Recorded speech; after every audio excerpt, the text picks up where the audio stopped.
just 10 years old, this boy would spend his days tinkering in his parents' garage. And one day, he would invent a billion-dollar product. But first, he would nearly go bankrupt 4 times and even appear on Shark Tank, only to be rejected. That is, until he accidentally encountered a man who propelled him to insurmountable heights. Against all odds, he would even return to the show 5 years later, this time as a shark himself. As a child, Jamie Siminoff preferred to spend his time creating rather than playing video games. He has scars from when he built a model airplane and homemade knives in his parents' garage. All I wanted to do was be in the basement just building stuff. Often, while visiting a friend's house, he would stay with the parents to ask questions and soak up all the wisdom he could.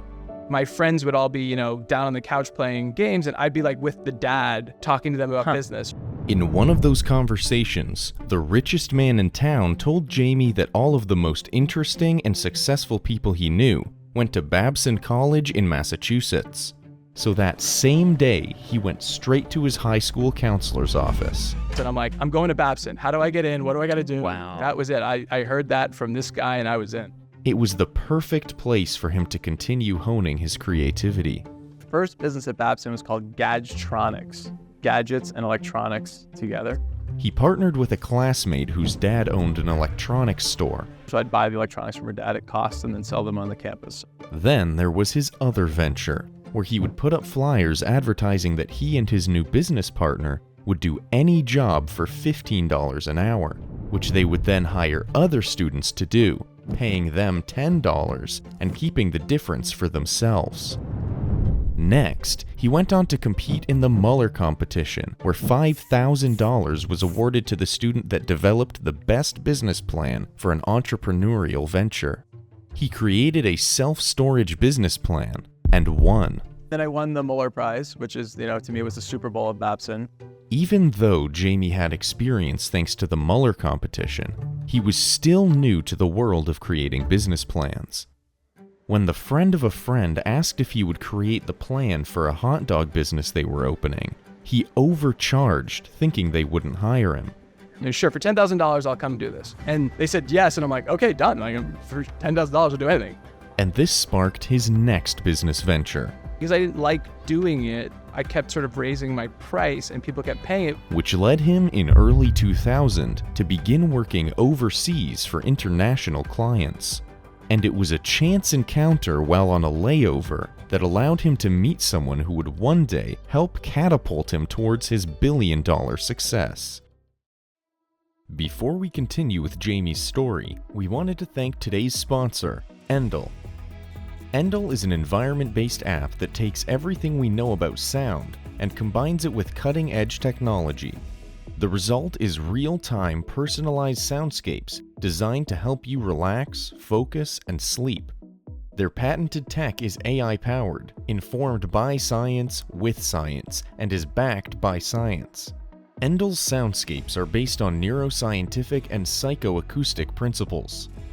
The app uses real-time inputs, including heart rate and circadian rhythm, to personalize the sounds for maximum effect. Endel users with ADHD, tinnitus, and sleep disorders have said that the app helps them manage their symptoms. Endel calms, increases focus, and soothes you into a deep sleep with soft, gentle sounds. So, if you need to increase your focus, the first 100 people to download Endel by clicking the link in the description or scanning the QR code will get a free week of audio experiences.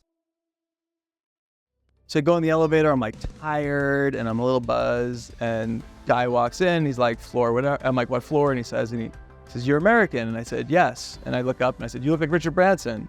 He said, I am Richard Branson. The two entrepreneurs ended up talking in the elevator lobby of the 8th floor for half an hour. And he's like, please get me your information, because I had nothing on me. And he's like, I'd love to talk to you. They parted, and Jamie later tried to get his info to Richard. But with no help from the hotel staff, he was unsuccessful. With no way to reconnect, all was forgotten. That is, until another rendezvous many years later that would bring them together as partners. Until then, Jamie moved on to his next business venture. Phone Tag, the world's first company that turned voicemail to text, which he sold for enough money to cover his investors. Then came the business called unsubscribe.com that helped clean out email inboxes, which he says was a great product but a terrible business. Eventually, he was done with the small business grind and decided to settle into his garage, a place that would end up being the catalyst for the most successful business idea of his life. Jamie turned his garage into an office and workshop, hired 2 recent graduates to work for him, and got investors on board with the promise that if and when any project became successful, they would get a percentage of the earnings. He called it Edison Jr. With his garage positioned behind his house, he could not hear his home's doorbell go off while working inside. He tried a few different wireless doorbells, but nothing worked. He knew what he needed. There was only one problem. It didn't exist. Why would your doorbell not go to your phone? To him, it made no sense. So he decided to just create one himself. He soldered together pieces to create his product and called it Doorbot. A Wi-Fi connected doorbell with a camera that he would be able to hear and see through his phone. Right away, he had the support of his wife, who told him that it was the best invention he'd ever created. She had been feeling less safe while being at home alone with their 3-year-old son when Jamie would be away traveling for business. And she said, this makes me feel safer at home. Like it feels like we now have gates on our house. With his wife's words, he and his product had a new purpose: to make communities safer by reducing crime in neighborhoods.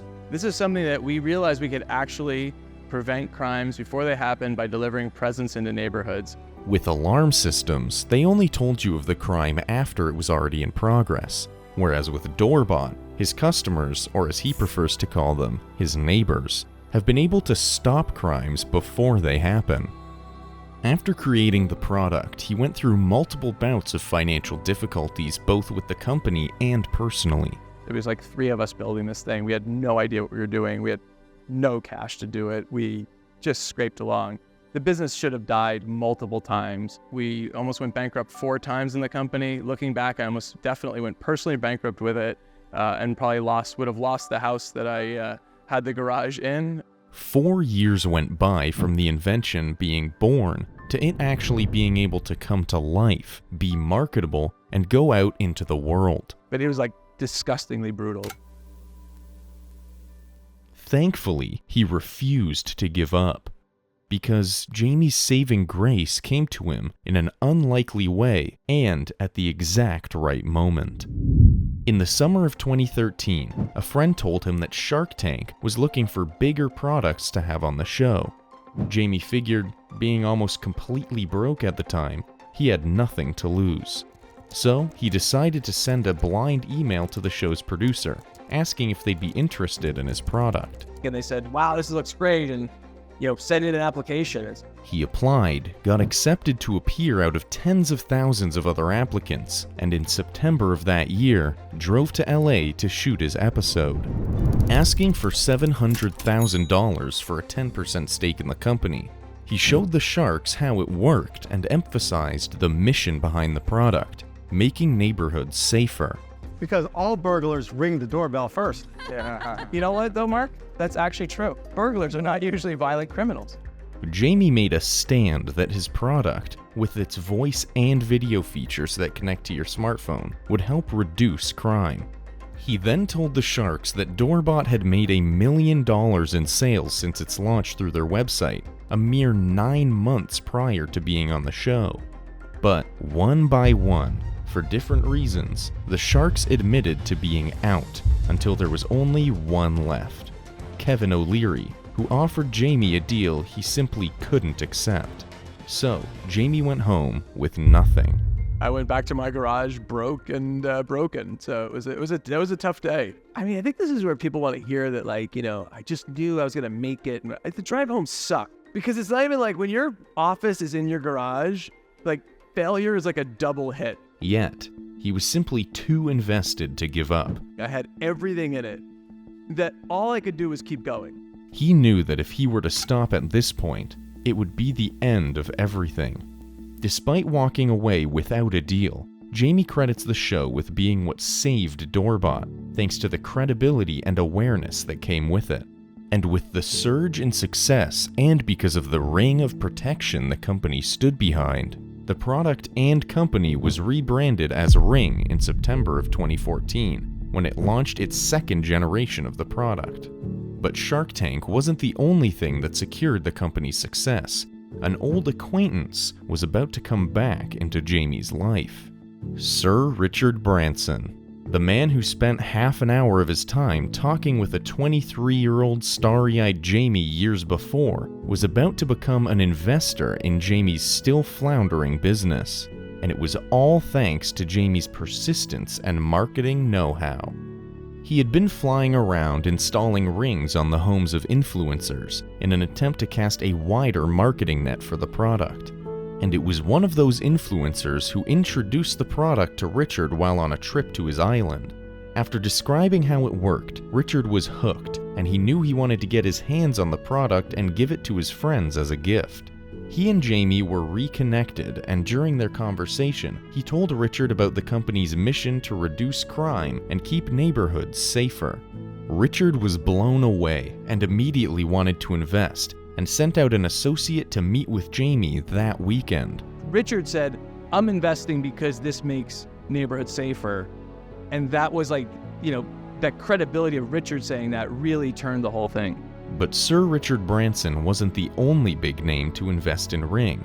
Next came a man who would help the company reach new heights. None other than Shaquille O'Neal.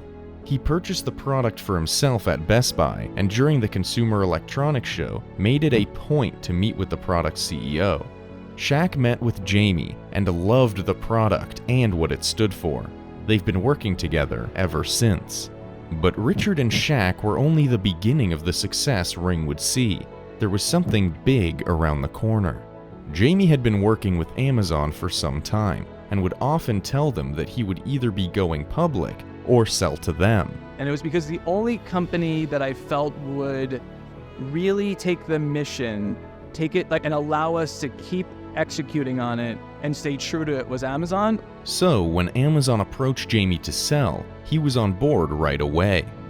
A deal was made for an estimated $1.2 to $1.8 billion in February of 2018. Jamie remained as CEO with the company, and in October of 2018, for the 200th episode, he returned to the Shark Tank, only this time as a shark, ready to strike up a deal with a budding entrepreneur himself. So it's a very surreal thing, very fun. The sharks are actually very nice, and I had a blast doing it.